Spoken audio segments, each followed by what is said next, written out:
नमस्कार, आठवड्यातील घडामोडींचा आढावा घेणाऱ्या जनवार्तामध्ये आपलं स्वागत। सुरुवातीला पाहूयात ठळक बातम्या।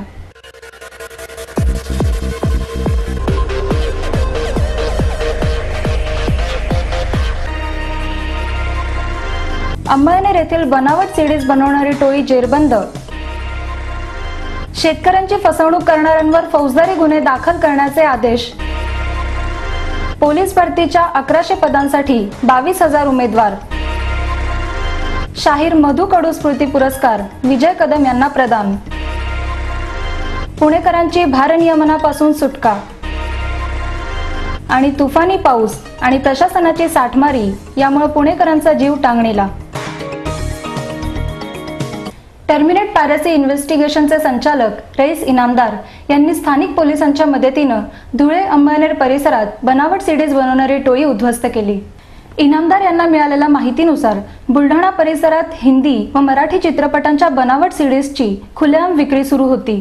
त्यांच्या तक्रारीवरून बुलढाणा पोलिसांनी कारवाई करून बनावट सीडीज विकणाऱ्या अमोल अंबादास गाडेकर याला अटक केली।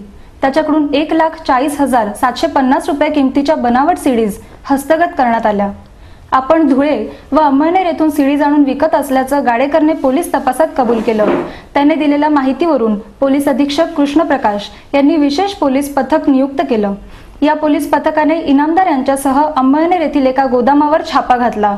18,000 तयार सीडीज, 8,000 कोऱ्या सीडीज, 7 सीडी रायटर्स, 2 दूरचित्रवाणी संच असा 65 लाख रुपये किमतीचा ऐवज या पथकानं हस्तगत केला।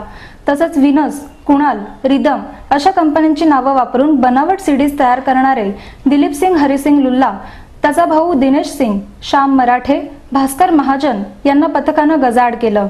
कॉपीराइट कायद्याअंतर्गत या परिसरात प्रथमच एवढी मोठी कारवाई झाली आहे। या कारवाईबाबत जनवार्ताशी बोलताना इनामदार म्हणाले, अंमळनेर से कोई एक होलसेल इधर आ रहा था, तो साहब को मैंने उसकी सूचना दी। सूचना देने के बाद में साहब ने उसको पकड़ते ही उसी टाइम दूसरे दिन यहाँ हम पहुँच गए। पहुँचने के बाद उसको अरेस्ट करके उसका पीसीआर लिए। पीसीआर में उसने बता दिया है कि भाई मैं कहाँ से माल लाता हूँ। तो उसने सब बताने के बाद हम लोग यहाँ के एसपी साहब का पूरा स्टाफ और मेरा स्टाफ हम लोग जाके अंमळनेर में ये सिंधी कॉलोनी में जाके दिलीप सिंह पे छापा के डाले। उस टाइम पे ये 18,000 सीडी तैयार माल मिला।